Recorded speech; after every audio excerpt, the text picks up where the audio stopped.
Hello, Cancer, Sun, Moon, Rising, and Venus signs. Kamusta kayo? Sana po nasa mabuti kayong kalagayan. Welcome back po sa Star Tarot.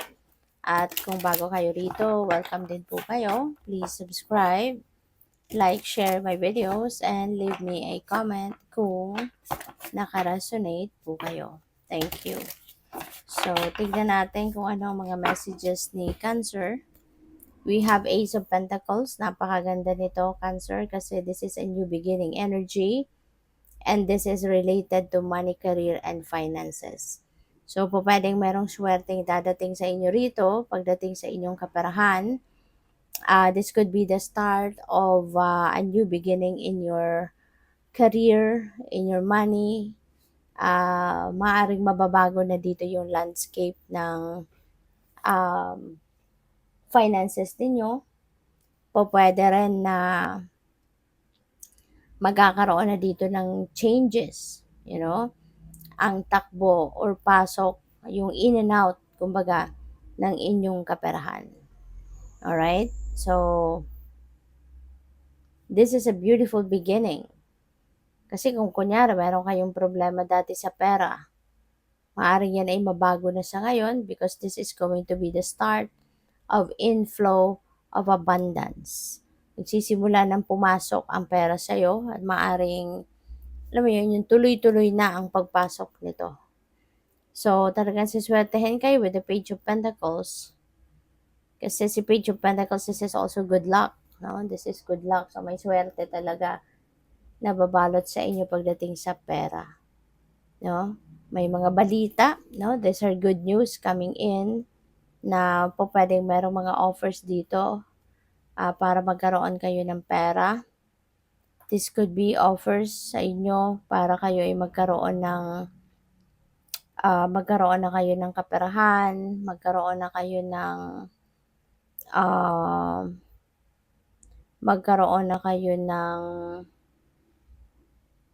pwedeng additional source of income or po pwedeng bagong source of income, pwedeng ganon.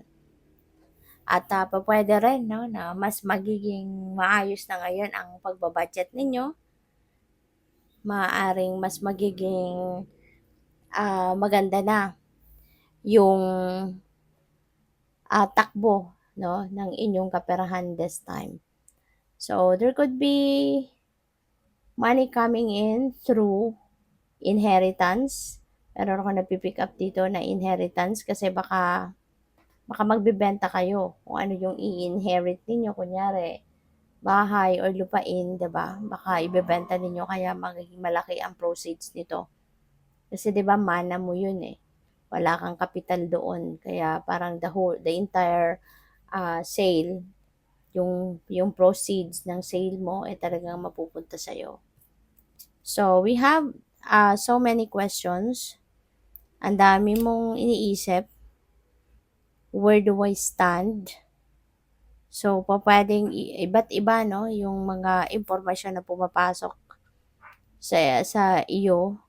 Maaaring here and there, yung here and there, yung kung sino-sino, yung nagpapadala sa iyo ng impormasyon, kung sino-sino yung nagpapadala sa iyo ng kung ano-anong mga information dito. Kaya parang mas lalo kang nalilito because there are so many different detalye, ang nare-receive ninyo. Kaya ngayon parang napapaisip tuloy kayo, saan ako pupwesto? Ano nang dapat kong gawin? Diba? Ano ba talaga? Parang ganon. So, siguro kailangan mo na pag-isipan yan. Diba? Ground yourself first para mas makapag-concentrate ka. Do some kind of meditation kasi meditation could bring answers as well. So, malilinawan ang isip mo. Maaari magkaroon ka dito ng clear direction and you will be able to see where you are heading. Okay? So, by the way, maraming salamat for subscribing. And if you haven't subscribed yet, subscribe na kayo. And also, maraming salamat din for not skipping the ads. Malaking bagay yan sa akin. And also, please click the join button sa baba ng video kung gusto ninyo na mag-join sa membership. Okay? Salamat po. So, we have wishes coming true. Wow, Cancer. Pakinggan ninyo to. Meron kayong wishes. Hindi lang iisa na wish. But these are wishes that are coming true. So, kung ano man itong on top of your list siguro na heart's desires ninyo ay maaaring ibigay na sa iyo ng Divine Universe. Kaya maging masayang-masaya ka at this time, 'di ba? So, ang dami magagandang paparating sa iyo, 'di ba? Magandang finances, suswertehin ka talaga sa pera, paghahanap buhay, tapos yung mga wishes mo, dadating na, mangyayari na.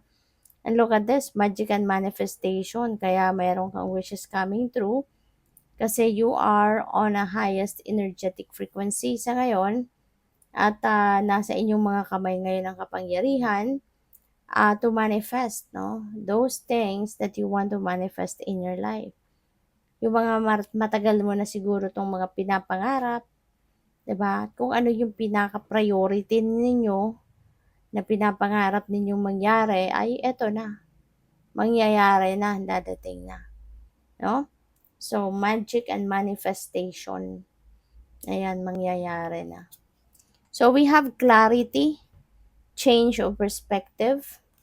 For some of you, Cancer, maaari ang iba sa inyo is getting the clarity finally. 'Di ba? Malilinawan na din ang inyong isipan kaya masasagot mo na 'tong tanong mo sa sarili mo na where do I stand?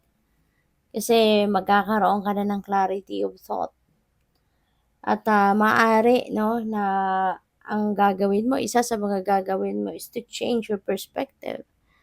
Maaaring isa sa mga gagawin mo is baguhin yung mo, baguhin yung inyong perspektibo, baguhin yung mga plano mo siguro, mag-a-adjust ka, parang ganon. So, good for you. At least malalaman mo na kung saan ka na ngayon papunta, alam mo na kung anong paninindigan mo, alam mo kung anong babaguhin mo, i-adjust mo. So, we have Capricorn, Taurus, and Virgo. Maaring meron ka mga dealings with these signs, with these people na meron ganitong signs, mga earth signs. So, maaring yun ang siguro tumutulong sa'yo. Maaring sila yung mga nakakausap mo, nakakatulong na ma-enlighten ka. Maaring sila yung group of friends mo. Diba? Baka mga kaibigan mo to. Na maaring sila yung kahit papaano nakakatulong kahit konti. 'Di ba? Sa inyo magkaroon ng direksyon ng buhay, maging magaan ang pakiramdam. Pupuwede rin na meron kang earth signs sa inyong chart. Kaya malakas din ang energy nila. So, good luck. Thank you for watching. Love and light. Namaste.